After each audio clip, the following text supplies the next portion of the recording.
नमस्कार, बहुत बहुत स्वागत है दोस्तों। आज की बड़ी खबरें आप सभी के लिए लेकर आए हैं आपके YouTube चैनल पर। आप तक पहुंचाएंगे इन मुख्य समाचारों को। इस वीडियो में इन खबरों को शामिल किया गया है जो आपको टीवी पर और गोदी मीडिया द्वारा नहीं दिखाई जाती हैं।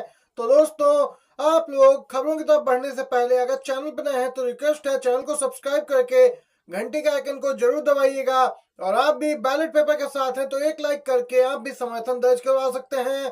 दोस्तों, ताजा बड़ी खबर आ रही है शीतकालीन सत्र को लेकर। लोकसभा का शीतकालीन सत्र चल रहा है। इसी बीच कांग्रेस और बीजेपी ने अपने सभी सांसदों को आज और कल यानी 13 और 14 दिसंबर को मौजूद रहने का व्हिप जारी किया है। बीजेपी ने तो अपने 3 लाइन के व्हिप में अपने सांसदों से कहा कि सभी सांसद 13-14 दिसंबर को दोनों सदनों में चर्चा के लिए मौजूद रहें। पार्टी ने कहा कि कुछ अहम विधायी कार्यों का सदन में होना तय है। दोस्तों, आपको बताते चलें, भारत के संविधान को अपनाने की 75वीं वर्षगांठ पे आज 13 दिसंबर और कल लोकसभा में चर्चा की जाएगी। दोस्तों, इसी के साथ कांग्रेस पार्टी ने भी व्हिप जारी किया है। राहुल गांधी ने लोकसभा अध्यक्ष से मुलाकात की और कहा कि विपक्ष चाहता है कि सदन सुचारू रूप से चले और संविधान पर बहस हो। दोस्तों, अगर आप भी राहुल गांधी के साथ हैं तो एक लाइक करके समर्थन जरूर दर्ज करवाइएगा। प्रियंका गांधी का आज संसद में डेब्यू। संविधान दिवस पर चर्चा में हिस्सा लेंगे विपक्ष के कई नेता। 13-14 दिसंबर को संविधान दिवस को लेकर चर्चा होगी। जानकारी के अनुसार लोकसभा की कार्रवाई 11 बजे शुरू होगी। प्रश्नकाल 11 से 12 बजे तक। इसके बाद 12 बजे से संविधान दिवस पे चर्चा आरंभ होगी। इस चर्चा की शुरुआत राजनाथ सिंह करेंगे। सूत्रों के अनुसार एनडीए के नेता एचडी कुमार स्वामी, श्रीकांत शिंदे यहाँ पे इस चर्चा में भाग लेंगे।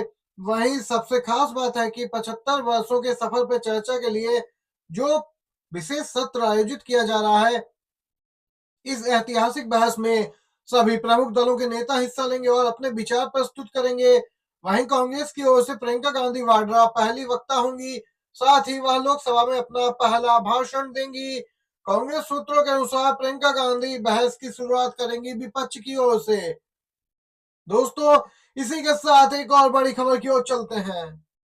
प्लेसेस ऑफ वर्शिप एक्ट को लेकर सुप्रीम कोर्ट में हुई बीते दिन सुनवाई। सुप्रीम कोर्ट ने दिशा निर्देश जारी कर दिए। कोई भी निचली अदालत मंदिर मस्जिद से जुड़ा नया मामला स्वीकार नहीं करेगी।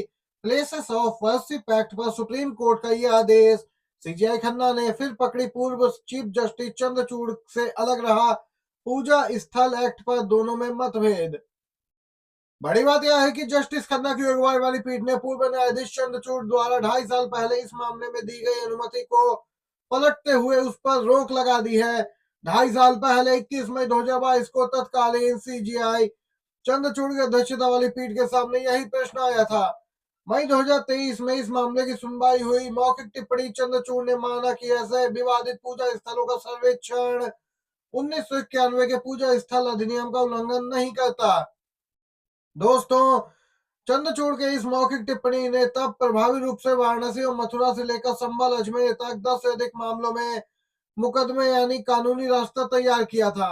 अब देख सकते हैं सीजीआई संजीव खन्ना ने अलग राह पकड़ी है और उस आदेश पे रोक लगा दी। अपडेट आ रही है जस्टिस शेखर यादव का हुआ डिमोशन। जी हाँ दोस्तों, विश्व हिंदू परिषद के कार्यक्रम में आपत्तिजनक बयान देने वाले इलाहाबाद हाई कोर्ट के जज शेखर यादव की बेंच बदल दी गई। उनका एक तरह से डिमोशन हो गया। ये तबादला मुख्य न्यायाधीश इलाहाबाद हाई कोर्ट के द्वारा किया गया। अभी जस्टिस शेखर रेप और आपराधिक यानी क्रिमिनल मामले सुनते थे और अब सिविल मामले सुनेंगे, वो भी 2010 तक के पहले की फर्स्ट अपील। देख सकते हैं इनके खिलाफ महाभियोग प्रस्ताव लाने की विपक्ष ने तैयारी की है। विपक्ष के राज्यसभा में 85 सांसद हैं दोस्तों और उनमें से 60 ने हस्ताक्षर कर दिए हैं। आपको बताते चले, महाभियोग की कार्रवाई इन पर तय मानी जा रही है। विपक्ष ने पूरा मूड बना लिया है। इससे पहले पूर्व सीजीआई दीपक मिश्रा के खिलाफ महाभियोग लाया गया था दोस्तों, लेकिन वह सफल नहीं हो पाया। लेकिन इस बार विपक्ष मजबूत है और एकजुट दिखाई दे रहा है। एक देश एक चुनाव के खिलाफ 5 राज्यों के मुख्यमंत्री लामबंद। मोदी सरकार की मंशा पर उठाए सवाल। दोस्तों, ताजा बड़ी खबर निकल के आ रही है एक देश एक चुनाव को लेकर। जहां केंद्र सरकार इसे अब बिल के रूप में पेश करने की तैयारी कर रही है, वहीं विपक्ष शासित 5 राज्यों के मुख्यमंत्रियों ने केंद्र सरकार के खिलाफ ही मोर्चा खोल दिया है।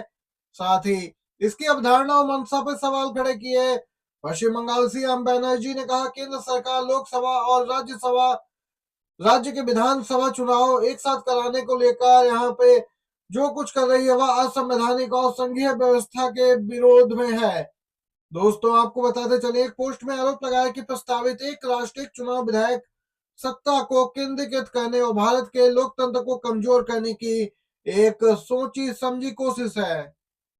इसमें दोस्तों केरला के भी मुख्यमंत्री हैं, झारखंड के मुख्यमंत्री सोरेन, पंजाब के भगवंत मान, तमिलनाडु के एमके स्टालिन और कर्नाटका के सिद्धरमैया सभी ने मोर्चा खोल दिया है वन नेशन वन इलेक्शन के खिलाफ।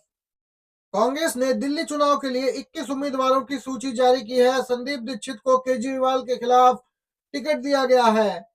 कांग्रेस और आम आदमी पार्टी इंडिया गठबंधन के तहत एक साथ चुनाव मैदान में नहीं उतरेगी, यह लगभग साफ हो गया है।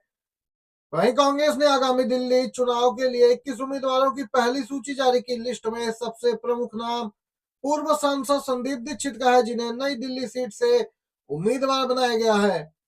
इसी सीट से पूर्व सीएम और आप संयोजक केजरीवाल विधायक हैं। केजरीवाल ने 13 के विधानसभा चुनाव में नई दिल्ली सीट पर दिल्ली के तत्कालीन सीएम और संदीप दीक्षित की मां शीला दीक्षित को पराजित किया था। कांग्रेस की इस लिस्ट में प्रदेश कांग्रेस कमेटी के अध्यक्ष देवेंद्र यादव को बादली से टिकट दिया गया है। वह पहले भी सीट से विधायक रह चुके हैं। इस प्रकार दोस्तों कुल मिलाकर 21 उम्मीदवार हैं जिनकी पहली सूची आई है, जबकि आम आदमी पार्टी 2 सूचियां जारी कर चुकी है।